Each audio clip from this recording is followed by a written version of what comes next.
we brought her back, right? That was really fantastic. So I'm going to call up Rosalind Fitzpatrick. She's our patient speaker tonight. It's always one of the favorite talks that we do. I'm just going to pull up her.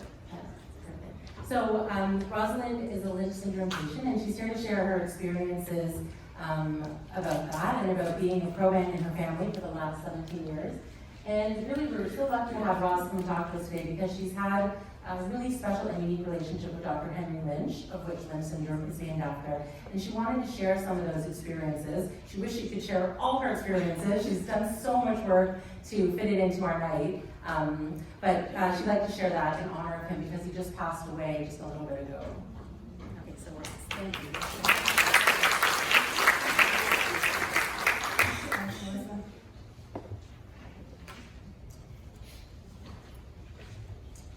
I know that this is not a general public forum. I know that if you're here, that you or a loved one has been affected by Lynch syndrome. What strikes me is that tonight I feel like I'm at a large family reunion, as we all share a genetic makeup.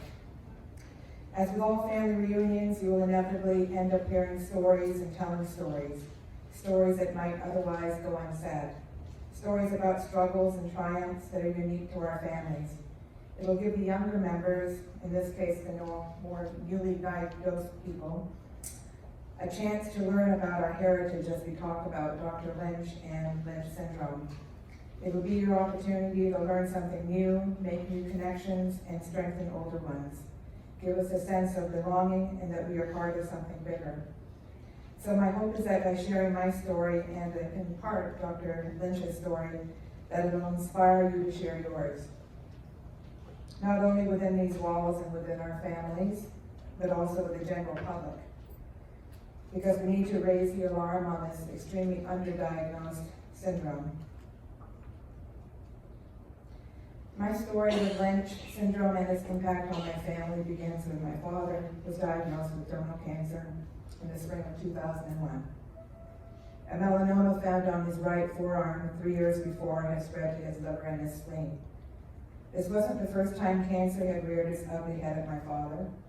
18 years before, he had cancer of the left ureter, and it was cured. But this time around, we were told he would not be so lucky, and a few months later, he passed away. It was during his final months that my father and my mother moved into my home, that my father first met his palliative care doctor. And although this palliative care doctor couldn't save his primary patient's life, he did end up saving a life, my life, by seeing beyond his patient to the family as a whole, and in doing so, he has helped to divert a real catastrophe in our family.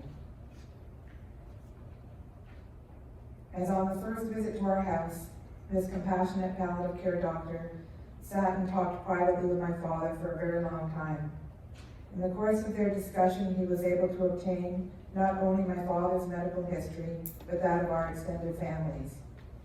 I remember very well as the doctor was getting ready to leave my home, he turned to me and he said, "Rosalind, based on what your father has told me, I think you should have your family seek genetic counseling.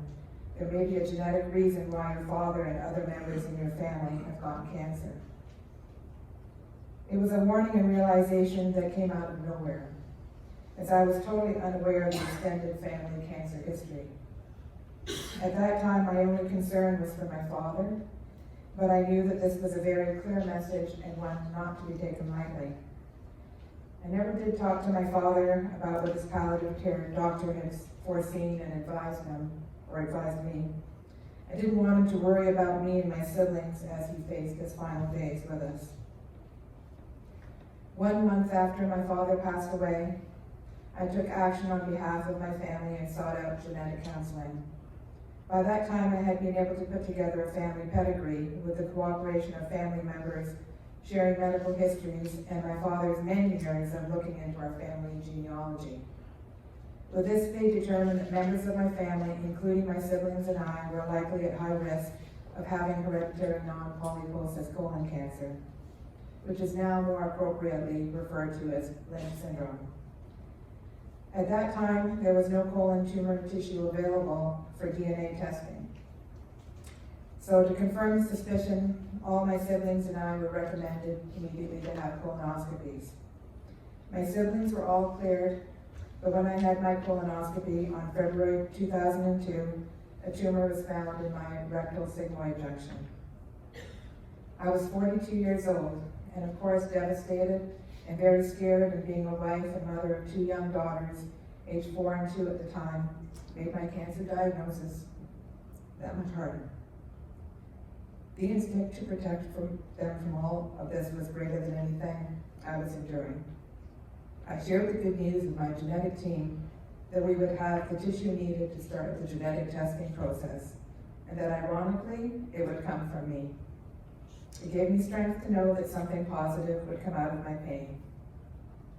I was on overdrive from that point on, morning and night, while I waited for my surgery, continuing the daunting task of putting together the pieces of the puzzle by trying to track down, using my father's genealogy records, every family member I could to tell them about Lynch syndrome and to learn about their family medical history.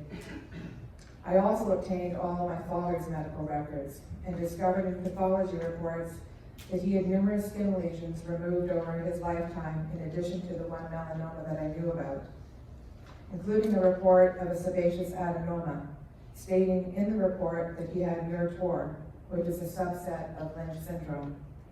These findings were lost somewhere between the doctors, and the significance was not shared with my father, nor the implications it could have on the family. I later learned that my aunt too had a sebaceous adenoma, and that her report as well was not shared with her. I believe, as Muir-Torr and Lynch syndrome are still, for the most part, unrecognized syndromes, any report that mentions them should include more detail to the designated physician, including any further investigations, as well as the relevance of these findings, not only for the patient, but also for the possible implications of the family members. 3 weeks after my colonoscopy, I had my recommended subtotal colectomy. The tumor was tested, and I was found to have microsatellite instability and MSH2 deficiency. A disaster was diverted for me as the tumor was found early and no further treatment was necessary. I also had to make the big next decision that falls on all women who are diagnosed with Lynch syndrome, whether or not to have a hysterectomy and when. I reached out to a woman diagnosed with Lynch syndrome that lived in Toronto area that had recently made that same decision and had shared it in an article in the local Toronto newspaper. And I think she's here tonight. Anyway, we've become really, really good friends since then. She mentioned that her decision was made easier by speaking with Dr. Henry T Lynch. And she encouraged me to go ahead and contact him directly. My first countless email with Dr. Lynch was in September 2003. He immediately responded to my email and helped me feel more confident in my decision. And with his encouragement, a year and a half after my colon surgery, I had a prophylactic hysterectomy. The genetic testing process that followed my surgery would prove to be a very long and windy road of discovery that lasted 3 years, as initially the mutation could not be found. It was crucial that the mutation be identified, as it was imperative for not only this generation, but also for future generations, that other family members could be tested. Thankfully, I had the support of my genetic team working here with me in Toronto, and the continued amazing collaboration with Dr. Lynch, and connections he passed on to me in Germany and Finland. My DNA was traveling around the world, but test after test came back with no findings. Then eventually, an unknown variant was found in Seoul, South Korea, which was still not a firm diagnosis of Lynch and couldn't be used to identify with certainty any of the asymptomatic relatives in my family. So the ambiguity of the situation kept me pursuing and asking all sorts of questions. On a subsequent visit with my geneticist, she told me about functional studies, which can sometimes help clarify if an unknown variant impacts the foundation of the gene leading to the Lynch syndrome. But she was unaware of a lab that did those studies. So I reached out again to Dr. Lynch for help, and this time his connections led me to a lab in Helsinki, Finland. What were the odds? When I contacted them, as luck would have it, in the lab, they were currently studying the exact same variant they found in my DNA in South Korea, and that although it wasn't in the international database, they had found it in one other family in Germany. I felt like I'd won the lottery that day. In January 2005, on the day of my youngest daughter's 5th birthday, I finally received word that the functional study confirmed the genetic change, and it was indeed our family germline mutation. As the dust has settled over these past few years on a whole, we as a family have started to look at having Lynch syndrome optimistically for our future and for the future of our children, and are so very grateful for our knowledge. I'm surrounded with dedicated, knowledgeable counselors and doctors in all different fields who are willing to help me and other family members to be proactive with our health and collaborate on our behalf. My daughters are all grown up now. They're 22 and 19 years old. Regrettably, they both have tested positive for MSH2, but are being screened accordingly. It became very evident to me early on in my journey that both Lynch syndrome and URT4 are very unrecognized genetic disorders. 17 years later, I still find myself in the position that I have to be prepared to educate and raise awareness, even in the medical community. As a proband in the family, it can be an overwhelming role to be on top of all the research and deal with all the surveillance and complexities of a Lynch diagnosis, not only for me, but for my extended family as well. To call a distant relative out of the blue, not knowing or knowing that they probably never even heard of you, and tell them about our medical history is at times emotionally charged and daunting. One that has been well received by some, indifferent by others, and also regrettably dismissed by a few. But new relationships are being formed as I make strong connections with my extended family, and I'm so grateful for this. There's no doubt being diagnosed with Lynch syndrome is not easy, but taking back some of the control by fighting at it, by trying to stop the spread of it in your family, is a brave and bold thing to do. The functional study that was done on our family germline mutation in Finland was published in an article in 2006 issue of International Journal of Oncology. I was very honored to be listed as a co-author along with Dr. Lynch, my genetic team here, and the doctors and researchers from Germany and Finland. I remain cancer-free today, and I'll be forever grateful to all of those who supported and cared for me. I have to acknowledge that I could not have been successful in my detective work to find our family germline mutation that gave us the Lynch syndrome without being set on the path of discovery by my father's palliative care doctor, Dr. Chin Chung, and not without the support of my genetic team in Toronto, specifically Dr. Leah Belcher and Ingrid Ambus, and of course Dr. Henry Lynch, who spent decades blazing trails in genetic cancer research and was always so gracious in helping me and was instrumental in making all the international connections. He inspired me to become a true Lynchie, to continue raising awareness and educating others on Lynch syndrome. Last year I sent birthday greetings to Dr. Lynch on his 90th birthday. This year on January 14th, I decided to jump on a plane and take the opportunity to visit him in person. And we spent an amazing full day together in his office at Creighton University in Omaha, Nebraska.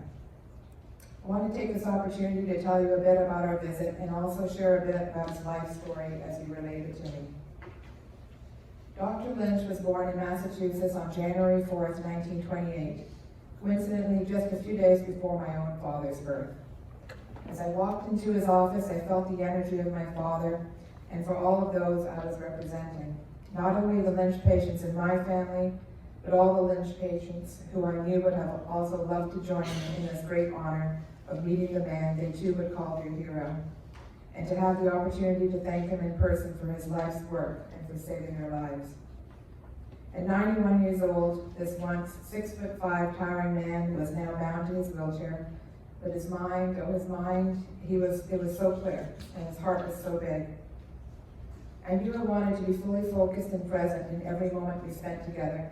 So in addition to sharing my family pedigree, I prepared questions ahead of time about our mutual interest in Lynch Syndrome and Tori, as well as personal questions about his life and his life's work. He agreed to have me voice record 5.5 hours of our time together so that I didn't have to be distracted making notes. He was very forthcoming and we had an exceptional day together. Sadly, I don't have the time tonight, as Melissa mentioned, to share with you all the interesting stories he shared with me from his life. But the most striking observation I can make about Dr. Lynch is that he loved his work. It was his life. He was the definition of tenacious, and the Lynch families and the work he did on their behalf was truly what kept him alive and kept him going. Dr. Lynch's path to scientist is something of a legend. He told me how his early days were really a sad situation as he grew up in the Depression era in a poor section of New York City. In 1944, at the age of 16, he tricked his way into the U.S. Navy during World War II, using his cousin's identification to make himself seem older. It was during that time as a gunner on the merchant marine ship that he learned he was a pretty good boxer. He was discharged from the Navy in 1946, and he became a professional boxer for 5 years under the nickname Hammer and Hank. True love came to him during his time as a graduate student working on his master's in clinical psychology in Denver. There he met a head nurse named Jane. It was love at first sight at the beginning, and it was a long and well-lived life together with Jane assisting him in his research, running his office, and raising a family that includes 2 daughters, Kathy and Ann, and his son Patrick, who now works as a gastroenterologist in Texas and continues his father's work. Dr. Lynch's interest in cancer and heredity began shortly after his arrival in Omaha in the early 1960s, when he met with a young man with colorectal cancer. He determined that he also abused alcohol, and he asked him why he drank so much. And the man replied, "You would drink too if all your family was dying of cancer and you knew it was coming for you." This led him to mapping out his family cancer pedigree and publishing the first complete description of HNPCC on his family, known as Family N, and another similar family from Michigan known as Family M. Dr. Lynch conducted his family medical histories across the country and internationally with obsessive devotion, convening reunions, going door to door. He pored over family Bibles, medical records, autopsy records, and census data. Dr. Lynch's 2 daughters, Kathy and Ann, told me how one of their clearest memories of childhood was sitting around the floor and making all the circles and squares on his family pedigrees.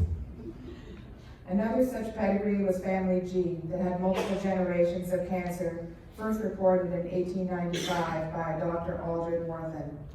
Between the work Dr. Worthen and Dr. Lynch did on this family, it would become the longest and most detailed cancer genealogy ever studied in the world. On a side note to my talk tonight, just yesterday, one of the descendants of Family G, an author named Amy McKay, who lives in Halifax, just released her memoir called Daughter of Family G. I'll have flyers outside on the registration desk you can pick up on your way out if you're interested in reading the book. I know I'm excited about it. Dr. Lynch's early research into whether cancer may have a genetic cause was pioneering, but initially dismissed by the medical establishment. It was widely believed at the time that environmental factors were the primary cause, and it proved to be an uphill struggle to promote his approach to cancer control. Over 20 years, he had numerous research grant applications rejected. At 6'5", Hammering Hank, the former boy from the poorer side of New York, the boxer and the naval gunner, knew how to fight, but he was always baffled why he was forced to fight. By 1984, he was the founder and director of the Hereditary Cancer Center at Creighton University in Omaha, Nebraska, which has created one of the world's largest hereditary cancer registries in the world, and the term Lynch Syndrome was coined. Dr. Lynch and his colleagues were also the first in the world to discover the hereditary breast ovarian cancer syndrome at Creighton University. This led to the identification of the BRCA1 and 2 mutations for a diagnosis of hereditary breast cancer. It was an incredible moment for both of us when I shared my large family pedigree that I brought for him that spanned 6 generations and we discussed my role as a proband for the past 17 years. Of utmost importance to him was seeing that it was the meaningful portrayal of what a proband can do to help family members in a large pedigree undergo molecular genetic testing, surveillance, and management. Lives being saved, and that's what we're talking about, he said. At that point, we started moving forward with plans between Dr. Lynch and I and his staff on how to proceed with collaborating on a manuscript that we hoped would be published with my pedigree and my work as a family proband. He also wanted to have added to our publication the startling statistics he shared with me that were released in a 2016 Blue Ribbon report that stated it's estimated 1 million people in the United States have Lynch syndrome, with only less than 5% of them aware of it. When addressing the issue of Lynch syndrome being so exceedingly underdiagnosed, we also talked about the glaring misses in my family pedigree caused by the lack of sharing communications between medical specialists to family physicians, to the patients, and on to the other families at risk, and the consequences it had on my family in relation to the Muratori diagnosis. This led to a conversation about cancer care for Lynch patients moving forward. Dr. Lynch felt strongly about a cancer control program that would include family physicians, cancer specialists, medical geneticists, and he was a genetic counselors. They all had to properly be educated on the syndrome and know their patients and their families in all their complexity, and to take more of the responsibility for helping them seek medical assistance and stay the course of treatment. In Dr. Lynch's view, it was impossible to treat the hereditary disease without addressing the family situation. As a longtime professor, he was particularly hopeful that cancer education started at the grade school or early high school level, when the student first encountered science and biology. Teaching students the facts about cancer, he believed, could serve as a platform from which to combat the fear associated with learning about cancer later in adulthood. Especially if the early cancer education emphasized the positive aspects of cancer control through early diagnosis.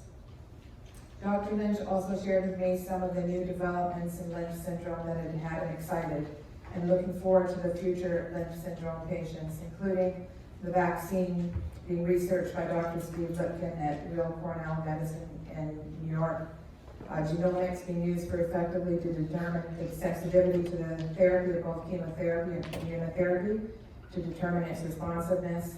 The Lynch Syndrome Center, the first of the nation that opened in August in Boston, and the MSI-IHC practices more commonly being done now at all hospitals on all colon and endometrial tumors.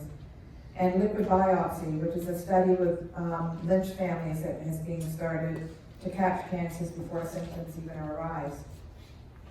After I went back to Toronto, Dr. Lynch and his team and I corresponded daily as we worked on the manuscript and pedigree, but sadly it was only 2 weeks after I returned home from Omaha that Dr. Lynch had a bad fall and ignited an old injury from the late 1980s. Back then, a medical student recalled he injured it before a lecture. At that time, instead of backing out of the lecture, Dr. Lynch had an assistant wheel him in, and he went ahead with his talk while lying from a gurney. Dr. Lynch developed worsening complications of congestive heart failure these last few months, and I was brokenhearted when I heard he passed away on June 2nd of this year. Fittingly, his family laid him to rest across the street from the medical center in Omaha that in September of 2015 changed its name to the Henry Lynch Cancer Center in his honor. I'm forever grateful for this incredible day I spent with Dr. Lynch and for the opportunity to thank him in person, not only on my behalf, but on behalf of all the Lynchies, everybody here, for saving his life, for saving so many lives. I cherish that his staff recalled to me that he was like a kid in the candy store the day of my visit, that he was having the best day and was very energized by the work on our manuscript. The legacy from his life work was partially laid out in the pedigree that I brought to him. It brought him great fulfillment, knowing lives are being saved and hopefully peace in his final days. With his passing, he will always be remembered as a giant of a man in the medical community, a trailblazer in cancer genetics, a humble and sweet man with a giant heart, Dr. Lynch is credited with saving thousands of lives. Anyone who has undergone a physical examination and completed a questionnaire about family history of cancer is a beneficiary of his research. There aren't too many people with the persistence of someone like Dr. Henry Lynch, who would have the stamina to continue to press for what he believes in, especially in the face of adversity and right up until after his 91st birthday. We as Lynch patients, as Lynchies, need to take up his torch, be his living legacy, and live beyond ourselves. Focus on making a difference in the lives of others and giving back by telling your story, raising awareness, and educating ourselves and others on Lynch syndrome. The legacy we leave is the life we lead, and therefore a legacy such as Dr. Lynch's has to be honored, as he certainly lived the best of lives that allowed us to live ours.